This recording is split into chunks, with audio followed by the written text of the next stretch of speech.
a full natural Jew, right? So it's funny. Rav Pincus brings down in one of the Sfarim that he says, think about artificial fruits and stuff. They are big fruit, juicy apple. I mean, look at the apple on the outside. He says, and if a person would eat only artificial food, his lust for the food would be wow. He would get great tastes and great. But he says, in 20 years, this person will be malnutritioned. There'll be no vitamins in this person. Why? Because the artificial fruit might look good on the outside, but it has no substance. It's got no vitamins inside. It tastes like nothing. Right. So even if they add the artificial taste, they add artificial coloring and artificial this and artificial that. It's empty. But it's empty. The essence of it is there's no vitamins. There's no vitamins. And you should know that artificial doesn't have any seeds. And artificial fruit doesn't bear seeds because it's made artificially, right? Only things that are natural can bear seeds. If you think about that, what is a seed? Seed is inyan of a zachar, a zecher, a remembrance. When you make a mitzvah the real way, how do you know if you made a mitzvah the real way? Because if it leaves you with a taste for more, it leaves you with a remembrance. You've just planted seeds of the next mitzvah. And that's why, again, that's why it says Perkei Avot, mitzvah goreret mitzvah. And one mitzvah draws you to another mitzvah. But if you finish one mitzvah, you're like, okay, wow, good, thank God. Okay, he's done talking, yalla, clock out. Then that whole mitzvah was artificial. You should know that mitzvah was artificial. Now you have to go back and figure out how to make it official. Up until then, it was fake. So that's how you know if it's a fake or not a fake. So again, everything has, what makes the mitzvah official?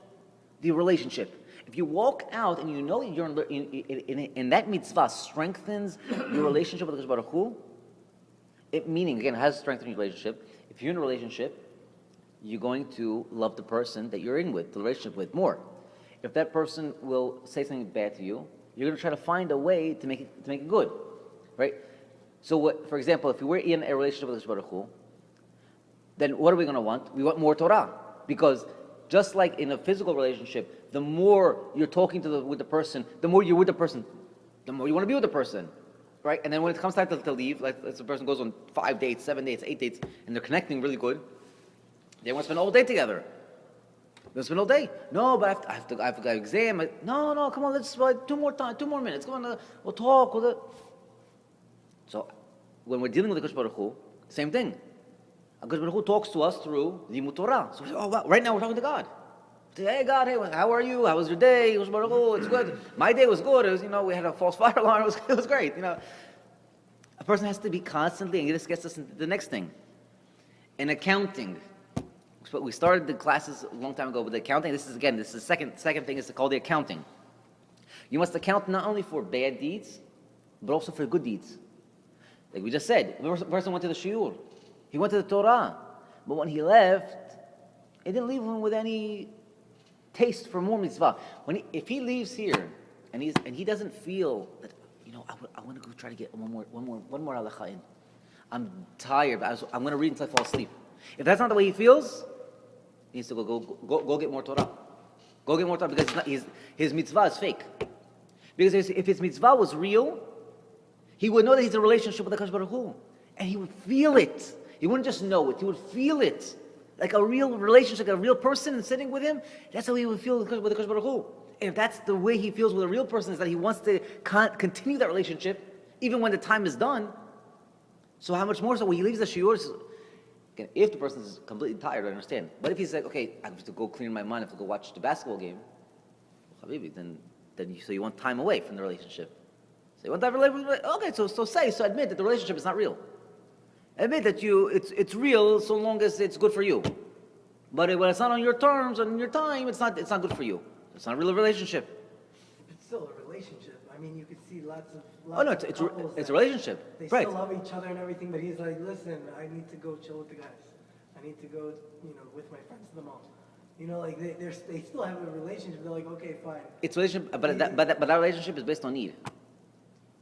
The relationship is based on need. No, but in the end of the day, it's need. But even if it is based on need, you still love them. You're still gonna die for them. You're still gonna do everything for them. It's just like I also need some stuff for me. I do. Again, the essence of a true relationship, a Torah relationship, and this is Chatan 101. If a person is going to be Khatan 101, the man's mission is to be the ultimate giver. And if he's going to be the ultimate giver, that means he has to sacrifice his ego 100%. 100%. It's easier said than done, okay. But if you want to know what's a true relationship, the I doesn't exist. And in that statement that you told us, what did he say? I needed some time away. I. What I? What I? That I doesn't exist. Shoo the I away. Because so long as the I exists, he will get angry. He will be frustrated with her. When she has a comment for him, he's going to react back with fire. And that's why it says that when there's fire in the house, there's no Shekhinah. Godly presence isn't there. You know why godly presence isn't there? Just right now, it's chidush. We know that ish ve'isha zachu, right? Shekhinah shel rabbaneim. Right? How do you know that? Because ish is spelled aleph, yud, shin, and isha is spelled aleph, shin, hey. Right? So what are the two letters? Yud and a hey. God's name, ka. But when ish ve'isha are fighting, so the Shekhinah goes away from them, and what do they have? Aleph and Shin, and Aleph and Shin, Eish and Eish. But why is that? I'm just thinking about it now. We know the Gemara tells us that a person who has kavod, who has honor, ego, like we spoke about last week's shiur was the me and the ma, right? The more the ego, the more God says, where am I? Where do you want me to be? I'm not going to be in there. There's no place for me. Because all the person's thinking is about himself. Everything that happens is because of me. You influenced, you hurt my kavod. That's why when she says to him something, he gets offended right away. Excuse me? What? Now he's going to fire back. Why? Because he was offended. The truth of the matter is, if he knows that she's a messenger of Kadosh Baruch Hu, so who's going to get angry at? Her? Hey, Habibi, where's the ego? So you can only see that if there's no ego. If there's an ego, how's he going to look at it? She damaged me, personally. Ooh, that's an ego. So what does it tell us about ego? The Shekhinah cannot be there. So when he sees her as his enemy, for a split second even, because she harmed his ego, God says, I can't be there. And that's why, when they're fighting, what is that? That's the sign of the ultimate ego. Each one wants, he offended me, she offended me. So if he is saying that she offended him, it's a sign that God can't rest there. So that's why it says, Ish ve'isha that are fighting, Shekhinah, there's no Shekhinah there. That's why they're left with Eish and Eish. Because again, it's all about the ego. So a true relationship with the Kadosh Baruch Hu, it's a constant wanting to give back. And if a person thinks about it, Hashem gives us so much. Is it so much to ask for God? God says, talk to me. You have a few minutes, talk to me. I want to be, think about it. And again, this is why the Torah is represented by the female aspect, right? On Shabbat, we call Shabbat the Kala, the female aspect. Why? Why are all these things about Kedusha related to the female aspect? The Torah is called female, right? It's called the princess. Then the Shema is called the princess. Why are all these things like that? Because if you look at the aspect of a female, it is that she wants her husband to think only about her. Think only about her. She wants to be number one in his eye. And if she feels, even for Torah, I'm giving you a warning, even for Torah, and it's not simple, that Torah gets a number one and she's number 1.2, 1.9, no good. She's going to fight him against it. Where are you? What are you doing? Late, all the time. Go marry Torah. Go marry the Torah. This brother and all this for him. Go marry the Torah. It's good if she says that. No, it's not good. Because Unless you're Moses. and you should know that even Moses' wife wasn't saying that. Even Moses' wife wasn't saying that. She already understood on what level they were talking. It's a whole story. Yeah. But even if you look at Rabbi Kiva, it wasn't that Rabbi Kiva said, okay, honey, listen, accept this. I'm leaving for 40 years. I'll be back. Excuse me? He's like, What are you talking about? She had to tell him, Rabbi Kiva, go. The second time he didn't, but she didn't tell him. He just heard and he just walked out. But he heard what she was talking. This was her intent, right? The idea being that she understood what's the importance of Torah. She understood that that this is how she is going to be koneh olam haba. In fact, the Gemara Baruch Hu says a woman doesn't. The only way you can be koneh, you can be acquiring olam haba, is through learning Torah. But a woman has no obligation to learn Torah. So how does she? This is very interesting. By the way, halacha, that even though she has no obligation to learn Torah, and this is why, right? Because but she still actually makes a bracha of Torah. Torah. So Torah. What do you? Yeah, that's Torah. So why does she make that bracha? She has no mitzvah because she has to know the halachot that pertain to her. That's a psak in Yalkut Yosef. Important to know that. But she technically has no mitzvah Torah. So how does she acquire olam haba? So the Gemara tells us by sending her husband and her children to go learn Torah. When she sends them out, she's acquiring, she's getting, and this is why it's very important that when we're in the shiur, we're going to be 100% focused on shiur, because the wife gets the merit automatically. Whether we were learning for 2 hours, 1 hour, or if we were supposed to learn for an hour and we learned for 15 minutes, because we were talking for the first 35 minutes, she still. So she gets 4 and we get 15 minutes. Yeah. So she's like in the higher part of Hafal. Yeah. They always get 100%. And we're coming back on, oh honey, look, I learned some Torah tonight. And she's like, excuse me, I'm already on a high level than you. Right, she's like, ching. I cashed in on 100%. You only cashed in on 40% of the learning. What are you so happy about? Yeah. But again, okay, so a person has to make an accounting, right? And we said of not only the things that he's not doing, right? And how do you make an accounting of what you're not doing? The only way you can make an accounting of what you're not doing is if you know what you're not doing. But if you don't know the halachot, again, we're back to square one.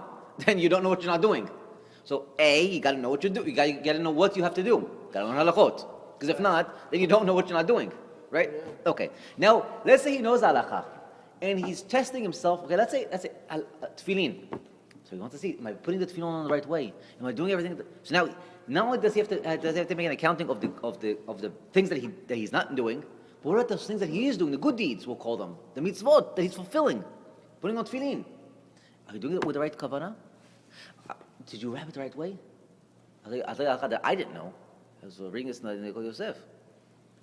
That when you're putting the tefillin on, you know where that box goes on tefillin? You're actually supposed to take the box off, make the bracha, and then put it back on. How did you know that? Wait, say it again? The little box that goes on top of the tefillin. Oh, if it falls off. No. You should take it off. You should take it off first, make the bracha without it on. You know, the tefillin sitting here, right? You're locking it, about to lock it, right? So you say the Shem Yichud, make the bracha, Baruch Hashem HaMitzvot Tefillin, then take the little piece back. Put it back on. Yeah. Or probably the best thing is probably to wrap everything, and then when you're done wrapping, put it back on. So you're not stopping at any point. That's probably the best idealistic way. But I didn't know that. So when I started to examine, I said, wait a minute. Oh, my tefillin wasn't 100%. Because even one of the halachot was missing. Oh, it's a minor halachah. What's the difference? Well, if you understand that it's a relationship with a God, then it makes a difference. It makes a difference if it's a 1 or 2. If the tefillin is a little bit this way, or a little bit that way, or a little bit this way, or a little bit that way, it makes a big difference. It makes a big difference in halakha. So again, we need to examine also those good things that we're doing. Okay, so another thing that we need to do is time. Now this is what we're going to get into quickly. Time management. So this hint you're going to find that the Yetzer Hara loves. This is number one. If you're looking for the number one tool of the Yetzer Hara, time. He loves to make you busy with time. He will make you busy from today till tomorrow. You got to do this. Did you remember to put the nail on the wall? Okay, go ahead. Did you remember to go? You have to go pick up the thing from the laundry. You got to go pick up the thing from the laundromat. You got to go to the groceries. He can make you busy with things that you don't even. Wow, what are you doing? A person, when he goes upstairs after 120 years, Hashem's going to ask him, Kavata itim Torah.